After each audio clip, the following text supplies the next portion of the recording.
Shalom again, brethren, and all those viewing this video. This is a continuation of the message that I started the last time, entitled The Patience of the Saints. This section is subtitled, Do Not Be Deceived. Let us take another look at Revelation chapter 14, verse 9 to 10. And from verse 9 it says, And the third angel followed them, saying, with a loud voice, If any man worship the beast and his image, and receive his mark in his forehead or on his hand, the same shall drink of the wine of the wrath of Elohim. Among the questions that people ask about this mark of the beast are: 1. What is the mark all about? 2.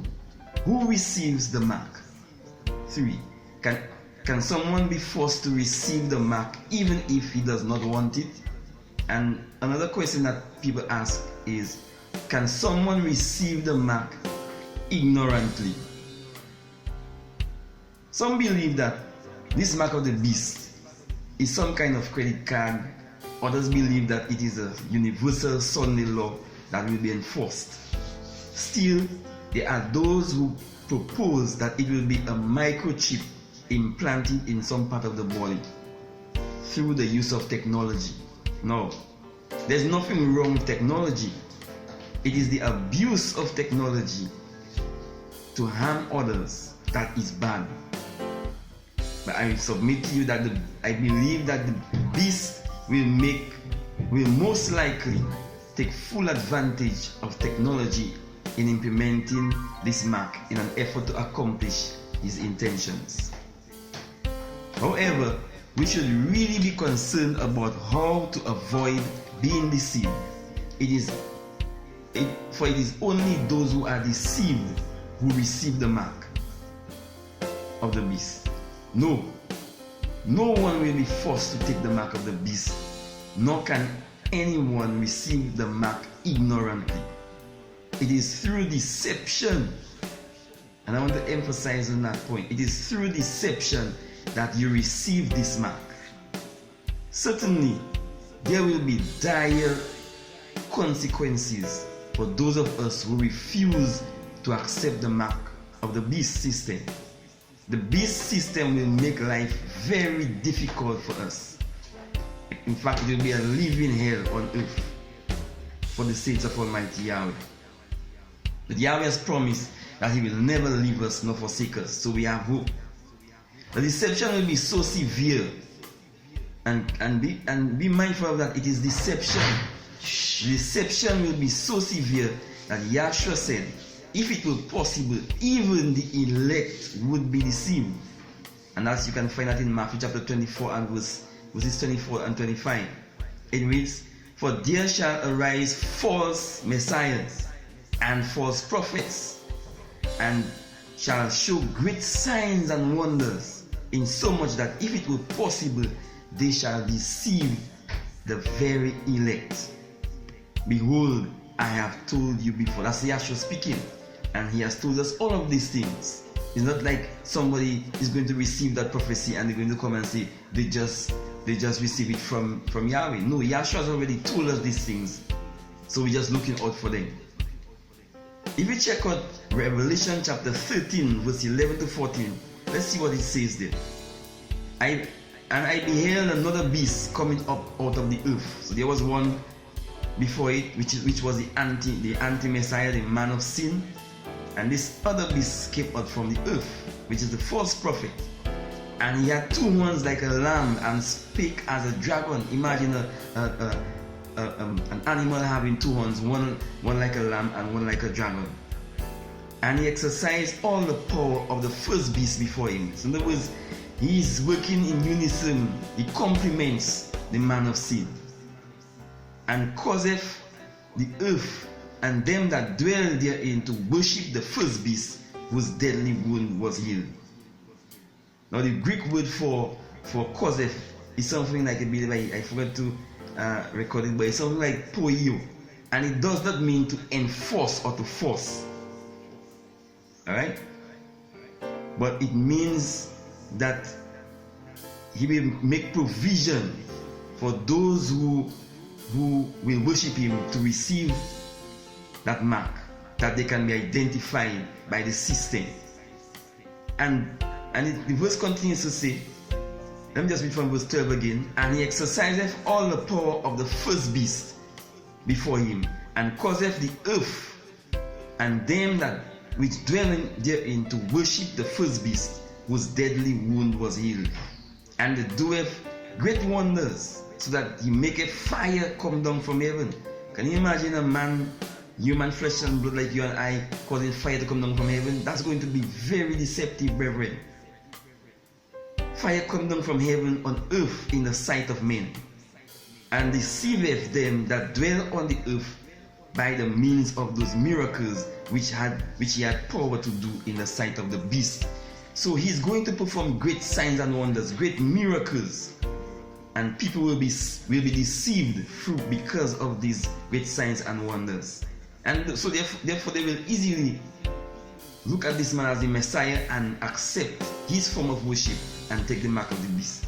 But you and I, who know our Elohim and we know what the worship of Yahweh is all about, we will not accept such from the anti-Messiah. Let's also check out Revelation chapter 19 and verse 20. It says, and the beast was taken, and with him the false prophet that wrought miracles before him, with which he deceived them that had received the mark of the beast, and them that worship the image. These both were cast alive into the lake of burning with brimstone. So it is those who are deceived that receive the mark of the beast, not everyone. No one will be forced. It is those who are deceived who will easily accept the mark of the beast. Now let's check out another scripture in the book of Revelation, the same Revelation chapter 20 and verse 4 again. And let's see. And I saw thrones, and they that sat upon them, and judgment was given unto them. Who sat on these thrones? Of course, the saints of the Most High, those who came through great tribulation, those who did not accept the mark of the beast or worship this image. And I saw the souls of them that will be headed for the witness of Yahshua and for the word of Elohim, which had not worshipped the beast, neither his image, neither had received his mark upon their foreheads or in their hands, and they lived and reigned with Messiah 1,000 years. So brethren and friends, to receive the mark of the beast, you must be deceived. You have to be deceived. If you're not deceived, you will not receive it. You will see right through the anti-Messiah and his system, and you will refuse that mark of the beast and worship Yahweh. We need to be very diligent, brethren, in obeying Yahweh in these last days, and ensure that we worship Yahweh just as he instructed us. The beast system will institute its worship system as an alternative to what Yahweh has given us, and will deceive people into accepting his type of worship. He will do a fantastic job, mind you, at that, because the world wandered after the beast. Even the elect, as Yahshua said, would have been deceived if it were possible. I would like to warn you again, as I did before, that the beast, according to Daniel chapter 7 verse 25, will seek to replace the worship of Yahweh with his own, as he tries to change the set times and laws of Yahweh. And you can read that in Daniel chapter 7 verse 25. He will defy the Most High and oppress the holy ones, the holy people, that is the saints of the Most High. He will try to change their set or sacred festivals and laws, and they will be, that is they, the saints, will be under his control for a time, times and half a time, which is 3.5 years. Some of the scriptures say 42 months. Those of you who do not know what these set times and laws are need to get to know what they are, or you will be easily deceived into worshiping the beast and accepting his mark. You may even come to the conclusion that those who refuse to do as you do are rebelling against Yahweh.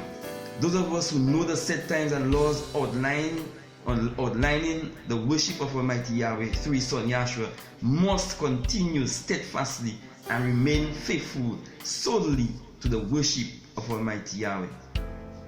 In concluding this segment, let me draw your attention to the United Nations 2030 agenda, and I want you to pay close attention to it. We'll not be able to go through it in detail, but I just want to draw your attention to it. The United Nations calls the period 2020 to 2030 the decade of action. You know what decade? Decade means 10, so it's a 10-year period. The decade of action was launched, my dear friends, in January of this year, 2020.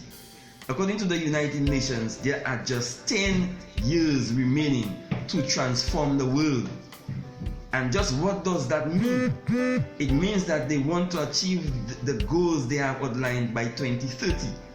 They intend to end poverty, rescue the planet, and build a peaceful world by then. That's by 2030. But let's see what it says. And I saw thrones, and they that sat upon them, and judgment was given to them. And I saw the souls. Sorry, I'm reading from a wrong scripture there, so let's leave this out for now.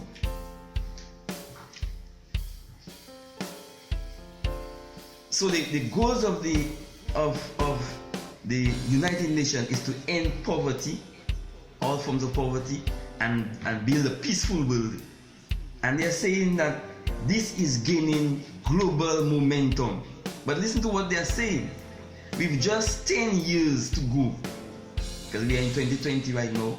We've just 10 years to go. An ambitious global effort is on the way to deliver the 2030 promise by mobilizing more governments, civil society, businesses, and calling on people to make their global goals their own, to make the global goals their own.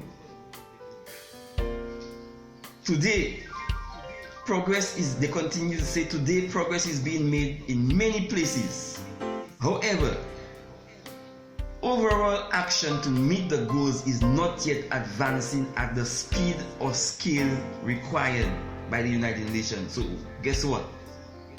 They're saying that 2020 needs to usher in a decade of ambitious action to deliver the goals by 2030. The decade of action calls for accelerating sustainable solutions to all the world's biggest challenges, and that should include ranging from poverty and gender to climate change, inequality, and closing the finance gap. We think that COVID-19 is bad as it is. We are all going through the pandemic right now, but we think it is bad. But it happened just when the decade of ambitious action was launched. So pay attention to that as students of the Bible. I submit to you, brethren and friends, that as this decade of ambitious action progresses, new developments similar to and worse than COVID-19 will surface.